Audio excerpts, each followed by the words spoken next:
मित्रांनो नमस्कार. निरंकारी सण समागमचे भाग तुम्ही पाहत आहात. आता शेवट आलेत हे भाग.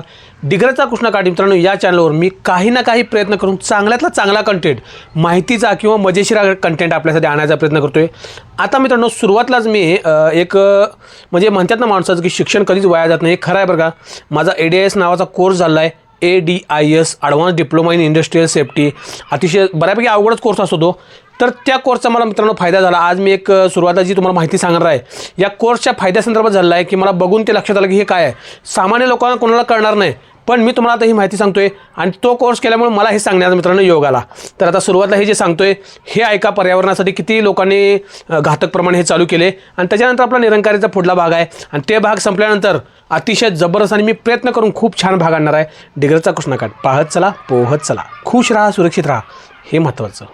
चला मित्रांनो, अशा टाईपचा कंटेनरच्या मागे लिहिणारा पॅनल तुम्ही बऱ्याच वेळा पाहिला असला, तर त्याकडे दुर्लक्ष करू नका मित्रांनो. हे अतिशय महत्त्वाचं आहे तुमच्यासाठी. तर असा जो पॅनल असतो जो टँकरच्या, तुम्हाला वाटलं असतं पेट्रोल किंवा डिझेलच्या गाडीला जो असतो असा नाही मित्रांनो. प्रत्येक केमिकलच्या गाडीला हे लेबलिंग असतं. टँकरवर बरोबर मध्ये एक पॅनल असतो आणि मागे एक पॅनल असतो हा छोटा. याला हॅझकेम पॅनल म्हटलं जाते. हॅज म्हणजे शॉर्ट फॉर्म आहे हजार्डसचा, धोकादायक पॅनल. हॅझकेम, केम म्हणजे केमिकल, हजार्डस केमिकल म्हणजे धोकादायक रसायनाचा हा पॅनल आहे. आता हा प्रत्येक टँकरवर जिथं धोकादायक रसायन वापरलं ते ह्याच्यावर प्रिंट केलेला असतो. आता पहिला मित्रांनो बघा, वर 1184 नंबर आहे. 1184 म्हणजे इथाईल डायक्लोराईड नावाचं हे लिक्विड आहे. हे तुम्हाला मी का सांगतो मित्रांनो, नंतर सांगेन तुम्हाला मी की अशी तुम्हाला माहिती पूर्ण का सांगालो की याचं काय केलं बघा. आणि दुसऱ्या नंबरला तुम्हाला दिसेल 2Y. 2Y म्हणजे टॉक्झिक, हे विषारी असू शकते आणि 2 नंबर ग्रेडची आग लागू शकत्या. आणि खाली लिहिले बघा मित्रांनो 1203 हे म्हणजे ज्वलनशील पदार्थ आहे. पेट्रोल किंवा तत्सम ग्रेडचं, त्या लेवलचं ग्रेडचं आहे. पुढं सगळ्यात महत्त्वाचं मित्रांनो आता 3YE. 3 म्हणजे जर हे केमिकल कुठं पसरलं किंवा बाहेर सांडलं तर त्याला फोमनं विझवायला लागते. हा 3 नंबरसाठी आहे.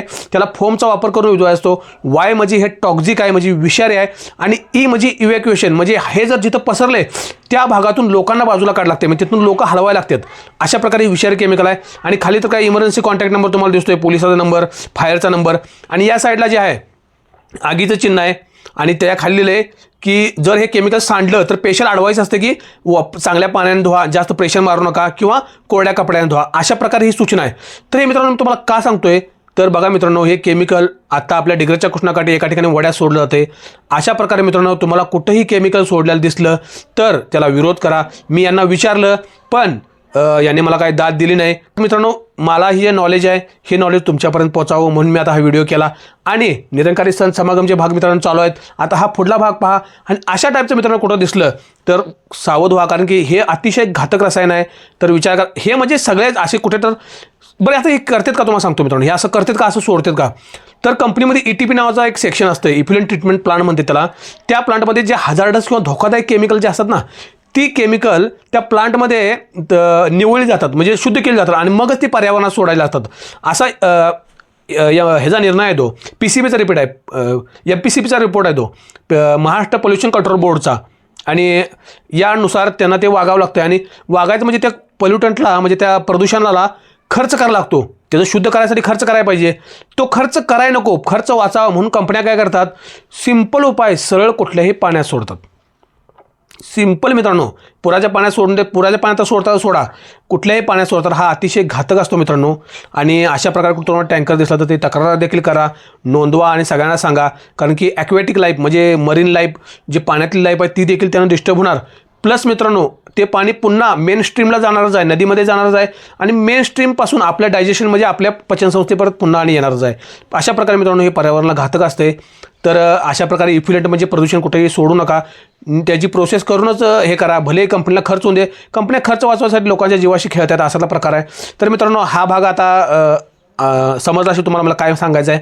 आता मित्रांनो निरंकारी सण समागमचा पुढला भाग चालू करू. आणि हा भाग चला पहा मित्रांनो. आता मित्रांनो जोडीने सर्वजण माताजींच्या पाया पडत आहेत. आणि या ठिकाणी ही मागली स्क्रीन पुढल्या स्क्रीनपेक्षा जराशी क्लिअर दिसत्या. हे पुढल्या स्क्रीनवर रेषा काय आल्यात आणि मंडपात येते. अरे ह्याकडं कुपन दिसायला, 2 रुपयाचं कुपन. म्हटलं आता लग्नात समजा काही जेवण नसतं, आपण देखील पैसे चेक केलं, हां आपल्याकडे 30 रुपये आहेत, म्हणजे काय अडचण नाही. 30 रुपये म्हणजे भरपूर झाले पोट भरून जेवण्यासाठी. आता बघूया कसं जेवणाची सोय, लग्न तर पार पडालेत. जिकडे आपल्या भोजनाची व्यवस्था आता या ठिकाणी मित्रांनो समोर तुम्हाला दिसेल की माताजी बसलेले आहेत आणि आता भोजनाचं कसं आहे तर याच मंडपामध्ये 3-4 सेक्शन केलेत. का तर 82 जोड्याचं लग्न आहे प्लस 82 जोड्यांचे पाहुणे आले तर कसं नियोजन करतात हेच मला पाहायचं होतं की एवढं कसं काय नियोजन. तर असं बघा मेन पंडालच्या आतमध्ये 2 सेक्शन मारले आहेत तुम्हाला मी दाखवतो आणि पाहुण्यांना मात्र त्यांच्या कुपन दिले आहेत. जे सेक्शन आहेत त्याच्यामध्ये फक्त त्यांचे पाहुणे जेवणार. प्रत्येक जोडीप्रमाणे 5 दिलेत. हे बघा इथे 5 तुम्हाला दिसेल मुलीच्या जवळ आणि अशा प्रकारे 5 जोडी वाईज दिलेत आणि मंडपाचे 4 भाग केलेत. तर या 4 भागामध्ये वेगवेगळ्या जोड्यांची बघा जोडी लग्न झालेले प्रत्येक जण तिथे येत आहेत. प्रत्येकाचे नंबर देऊन ठेवलेत.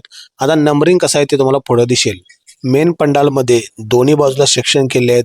या साईडला जोडींचं आणि या साईडला बघा सगळे सेवक वगैरे, कारण त्यांचं थोडंसं पाहुण्यांचं जेवण थोडंसं वेगळं ठेवलेलं आहे स्पेशल. आणि लंगरमध्ये काय सर्वांसाठी जेवण आहेच. हे बघा इथं विभाग केले आहेत आणि या ठिकाणी बघा जोडी नंबर 61-65 म्हणजे 61 ते 65 नंबरच्या जोडणे इथं या साईडला पाहुण्यांनी जेवण करायला जायचं.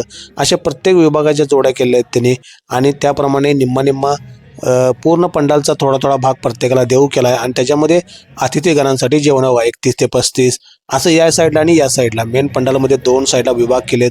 आणि बघा मित्रांनो आता आपण लंगरला जायचं आहे आणि लोक वाकून बघत आहेत की काय चालू आहे यांचा आतमध्ये विशेष. कारण की बरेच लोक आता उत्सुकता असते ना की कसं लग्नाचं सिस्टीम आहे यांची, आतमध्ये काय चालू आहे असं उत्सुकतेचं ते बघत आहेत. बघा आतमध्ये खुर्च्या वगैरे मांडलेल्या आहेत. इतका सगळा तामझाम त्यांनी कधी केला काय माहीत. आता आपण तर जाऊया लंगरला, आपलं जायचं आहे लंगरला. चला लंगरला बघूया. नसेल तर मग 20-30 रुपये आहेतच आपल्याकडे, कुपन तर घ्यायच मग घेऊन खायचं. आता बाहेर आलो इथं बाहेरनं बघा मित्रांनो लग्न पार पडल्यानंतर सगळे उत्साहात चालले आहेत. जागोजागी हे उभारले साऊंड बार, यामुळे सर्वत्र आवाज पोहोचत आहे. आणि काही जोडप्यांनी या ठिकाणी गाडी सजवून देखील आणली की आपला लग्न करून पुन्हा गाडीतून मिरवणुकीत जायचं आहे. आणि आता इथं चालाय अजून देखील पाया पडायचं माताजींच्या. आणि हे बघा ही जे सुरुवातीला आपण पहिल्या व्हिडिओत पाहिले होते तेच आहेत हे सेवकरी ज्यांनी तिथं गाणं म्हणत होते आणि यांनी देखील आता इथे मस्तपैकी लग्नाचा मूड देखील वातावरण प्रसन्न झालं, त्यांनी देखील नाचायला लागलेत. हो का प्यार से बोलिए निरंकार. अतिशय उत्साहात पार पडला मित्रांनो सोहळा. आता बघा चाहूल लागले की हळूहळू वस्तू थोड्याशा खाली खाली येणार आणि थोडंसं बंद होणार. आता बघू अजून थोडे 2-3 भाग आहेत. आणि या ठिकाणी मुंबईचा एक मुलगा भेटला. मला म्हटलं मला तर कुठं सोडा, माझी मुंबईची बस चालली आहे. कहाँ जाना है? मुंबई. हाँ, किधर छोड़ तुमको? सीधा जाते राइट पे, उधर बाहर पूरा बाहर. पूरा नहीं अगर ठीक है. पास ही. लंगरच्या जवळ त्याला तिथे त्याची ठिकाणावर सोडलो. Thank you. ओके. आता मित्रांनो जशी गाडी जाईल तसं तुम्हाला पूर्णपणे दिसेल लंगर. हे बघा लंगरची गर्दी आणि लंगरमध्ये जेवण्याचा एक वेगळाच अनुभव आला मित्रांनो. तो पुढल्या भागात मजेशीर असा किस्सा पहा.